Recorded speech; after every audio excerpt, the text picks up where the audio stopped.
এই ক্লের এখন যা ট্রেন্ড চলেছে, বাচ্চারা দোকান গেলে তো এই ক্লে কিনবেই, আর যেমন তেমন করে ব্যবহার করে সেটা নষ্ট করে দেবে। এটা দেখে আমার এত রাগ হয়, কারণ এই ক্লে দিয়েই আমরা একটা কিউট বিউটিফুল লাইট তৈরি করে নিতে পারি, আর যেটা ঘরে বসেই।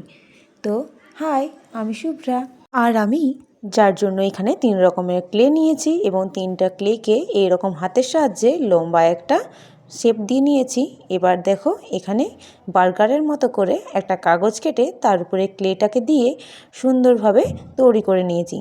তারপর এখানে নিয়ে নিয়েছি পুরনো একটা বাল্ব, আর তাতে একটু কালার করে ক্লের সাহায্যে দুটো কান করে আমাদের কিউট একটা খরগোশ তৈরি করে নিয়েছি। এরপর আমরা বাজারে ইলেকট্রিক মোমবাতিগুলো পেয়ে থাকি, সেগুলোই ভিতরে লাগিয়ে দেখো খুব সুন্দর একটা লাইট তৈরি করে নিলাম। এইভাবে তোমরাও ঝটপট তৈরি করে নাও, আর চ্যানেলটা সাবস্ক্রাইব করে